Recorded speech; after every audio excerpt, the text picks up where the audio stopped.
Hello, everyone, and welcome to this session.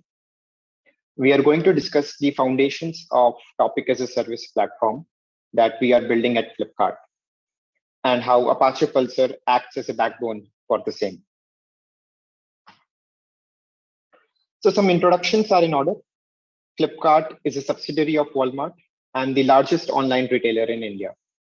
Its origin story goes 14 years back, and during this period, we have scaled to offer over 150 million products in over 80 categories and serving around 300 million customers. Technology remains a key differentiator for us as we continue to grow alongside the rapid growth Indian e-commerce is seeing. Flipkart manages its own data centers along with an internal cloud stack. I'm an architect in the platform as a service team, where we build multi-tenant systems that power hundreds of use cases across the company. So this talk is going to cover different facets that I believe are fundamentally important when launching Topic as a service from the ground up. We will begin with focusing on the why and how of varied messaging use cases in the company. We will review the contracts that we are offering to our users, look at the major components and features pivotal to the platform, and take a peek into the challenges that lie ahead. So think of this as a blueprint of what we are going to talk about today. So we started the journey by talking to different teams within the company, gathering their requirements and categorizing them. Majority of the use cases fall in the ordered and unordered buckets, which includes streaming as well as batch processing. These include doing reporting and analytics over different sources of data, using messaging for async communication, acting as a change propagation mechanism from source to sync stores. So basically from order processing to warehouse and logistic pipelines to machine learning training, high throughput messaging finds a place everywhere.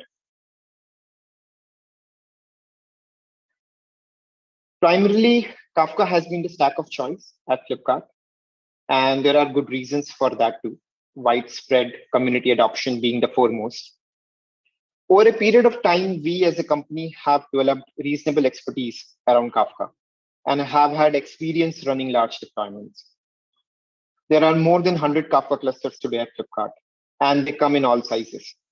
They are high throughput and scalable systems built around it, like data ingestion and analytics platform, a notification and broadcast platform, and so on and so forth. In most of these systems, either produce or consume interactions, or both with Kafka, are hidden by relevant abstractions. So apart from these systems, a lot of teams in Flipkart deploy their own Kafka clusters in pockets for their own custom use cases. So not everything has been rosy. Scaling and operating clusters at large scale and ensuring zero downtime in production is not trivial. Often these require partition migrations, dereplication to maintain durability guarantees in face of infra failing, and that happens all the time. Vertical scaling for fat partitions before sale events, etc. All this takes developer bandwidth. And when you add this developer bandwidth across so many teams in the company, it comes up to quite a sizable amount. And it also often translates into inefficient hardware utilization. Not every developer is an expert in how to tune a messaging cluster, or how to set the batch size, or how to scale the partitions. So at this point, we had a choice to make. We could offer managed Kafka or managed Pulsar as an offering, which helps with taking away the operational burden from different developers across the company. And it also keeps the overall design simpler of the platform that we would offer. On the other hand, we could offer Topic as a service, whose design and implementation would be a bit more involved, but it would improve ROI significantly because we can then do efficient bin packing, of different kinds of workloads together. And it also provides us more control on the end-to-end SLA, which is your uptime, your geo-replication guarantees, and things like that. So I think it's not a surprise at this point that we chose the topic as a service route, and we decided to make it a platform offering in our internal cloud. So topic as a service is multi-tenant by definition, where your tenant can be considered as a billing account. In the first avatar of this platform, we have opted to do static capacity provisioning. That is, when a tenant comes to our platform, they're required to specify the overall throughput that they're looking for and the kind of fan out that their topic would have, and maybe the storage quota that they would like to go for. And they're billed according to this. And they can obviously keep coming back and scaling these different quotas as they wish to do so. Now, this itself represents a significant upgrade in terms of user experience, as opposed to users managing clusters on their own. They don't have to take infra level decisions anymore. They don't have to worry about uptime and all those other day-to-day operational stuff anymore. All they have to think about is in terms of their requirements of their specific business application.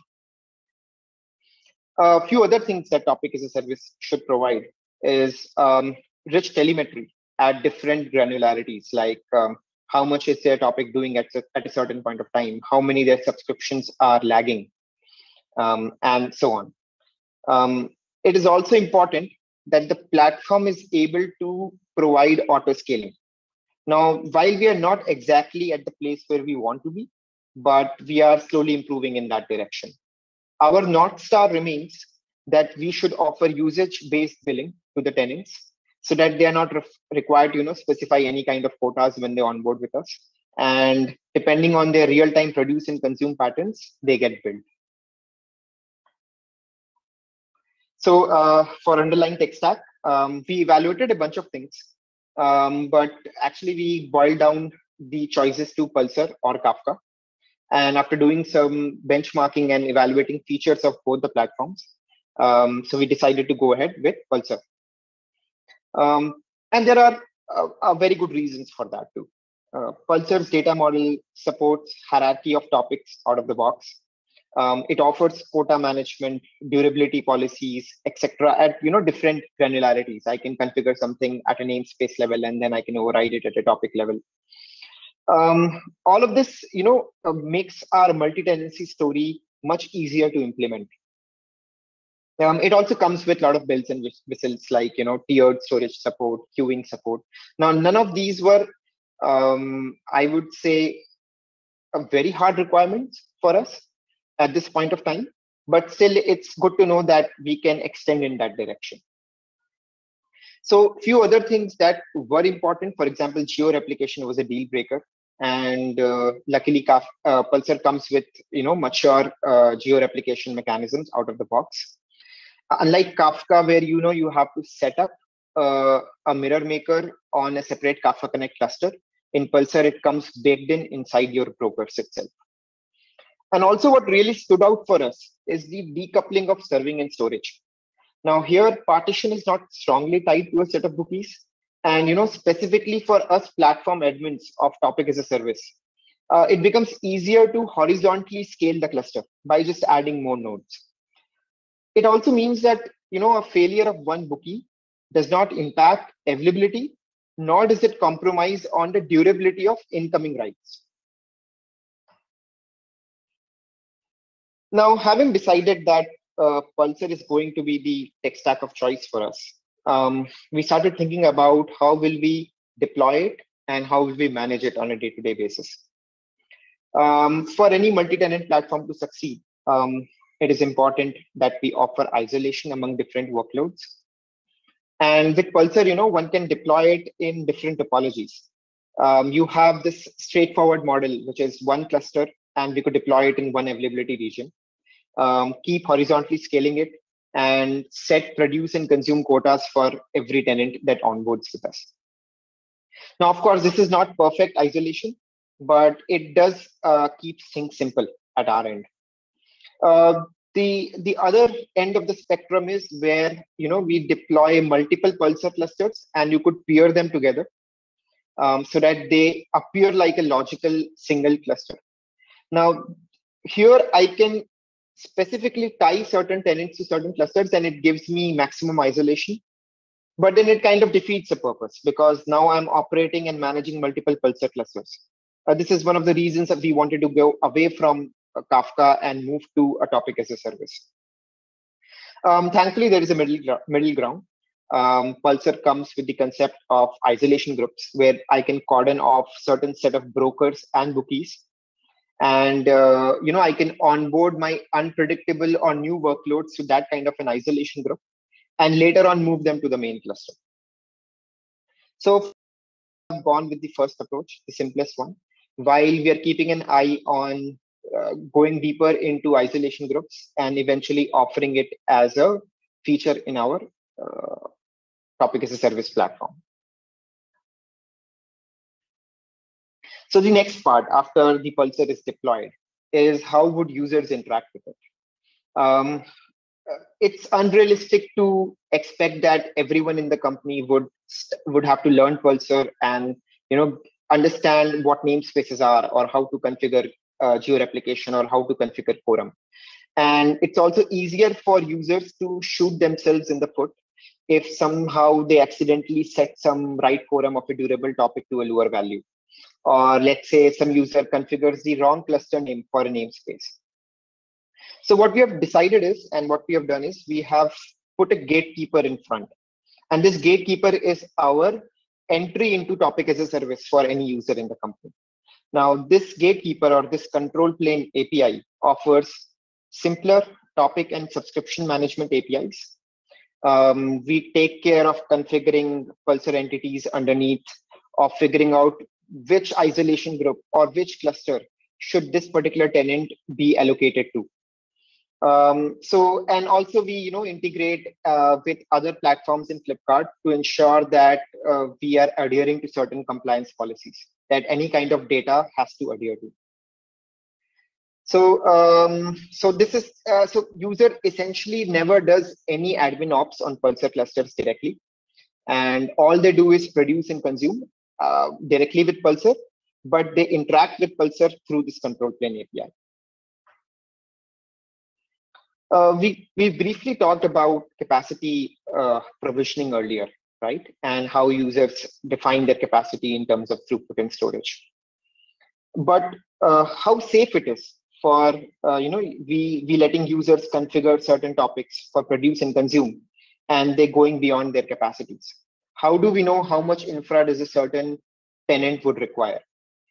So here is where our red line tests come to our rescue. We define or determine limits of our Pulsar setup in terms of partition count, read fan out, message size, etc. While we vary other parameters like batch size or forcing cold reads, etc. These help us arrive at some sane guardrails when allocating topics to a cluster. And it also provides us with the delta that we need to scale up in case we are under provision. So redline tests are also useful in tuning GC settings, in validating a new Pulsar release, and tuning certain broker configuration or pod level resources. For right now, we actually have a fork of Open Messaging Benchmark that we use to run redline tests at scale in our clusters. So this is your capacity or a tenant provisioning flow today.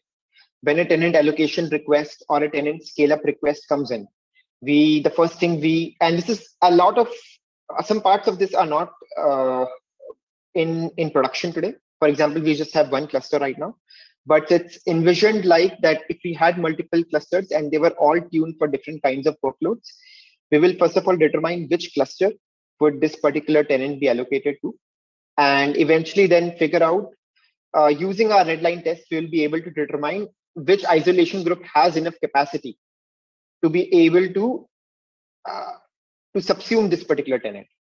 And for example, if we do not have any free capacity right now, we use K8s auto scaling to some extent to scale up horizontally our cluster. And since we are in initial stages, we are still building confidence in the horizontal scaling up capacity of Pulsar. So for now, we also have a manual on-call flow. I mentioned earlier that an important goal for us is to offer uniform and competitive SLA to customers. Having a stellar uptime is one of those.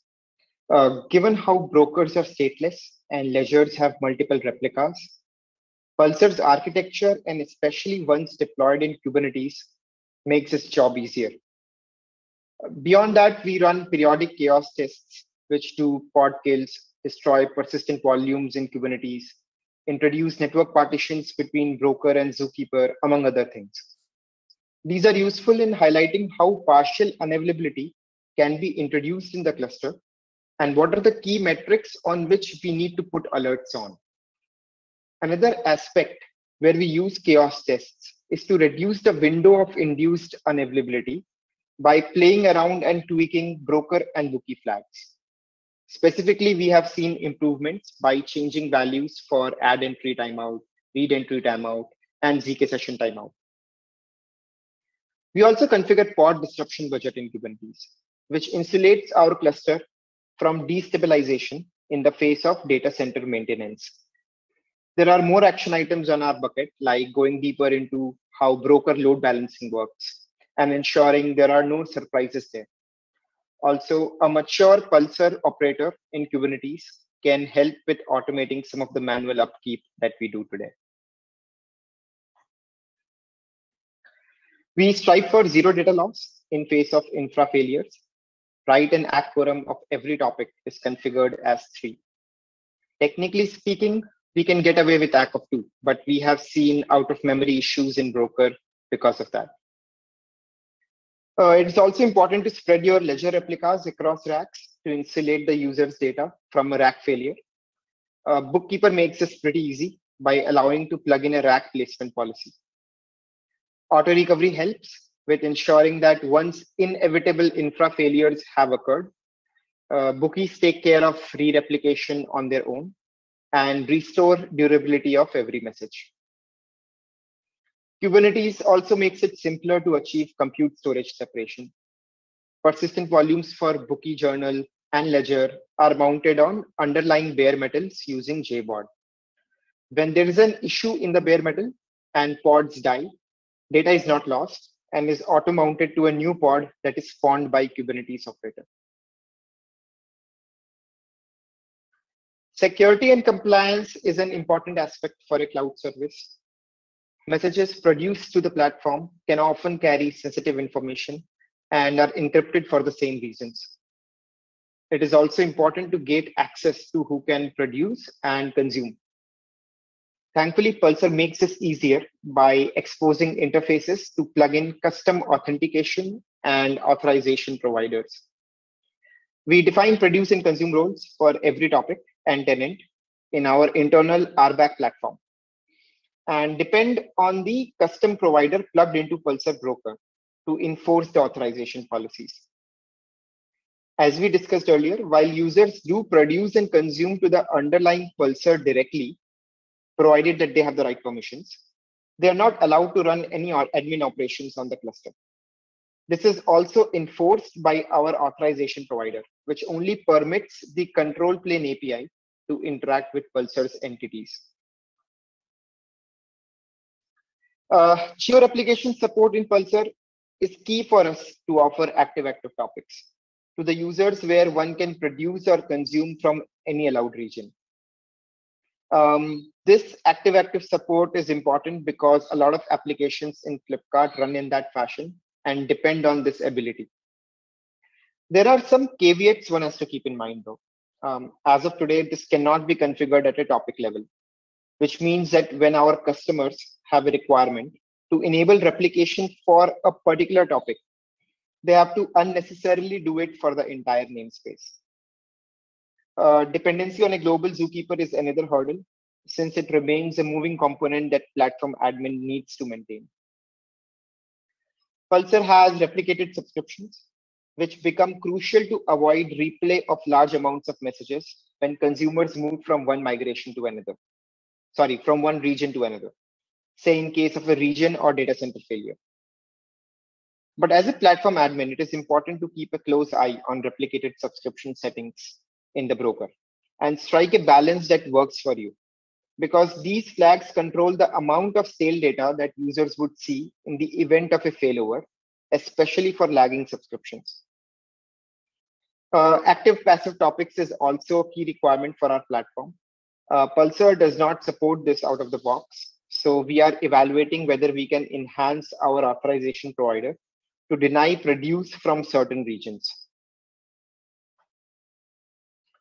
We have seen encouraging signs within the company and have teams signing up with our service in a bid to move away from managing clusters of their own. But like any new platform, there are challenges too when it comes to adoption. We have been publishing recipes using Pulsar Client, which implements specific patterns of produce and consume to help teams reduce the effort it takes to make code changes in their applications.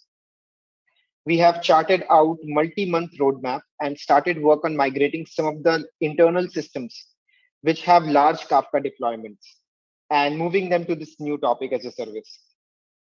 We are also working with some of the service owners to upgrade their versions of Spark, Camel, to avoid situations where we don't have Pulsar connectors for older versions. So the journey ahead for us is exciting. We want to double down on the ability of our platform to be able to scale up and down in real time. This is expected to improve as we get comfortable running large Pulsar clusters and build more confidence in the ability of Pulsar to horizontally scale in a production environment. As a consequence of this, we eventually want to move to a purely consumption-based model where you are billed in real time, depending on the customer's produce and consume patterns without requiring any upfront capacity provisioning. Last but not the least is that we as a team want to increase our footprint in the brilliant open source community of Pulsar and hopefully contribute back in terms of our learnings, feature improvements, etc. So this is all I had for today. I hope this adds value to anyone who is considering building such platforms over Pulsar. If you have any questions, I will be glad to answer them.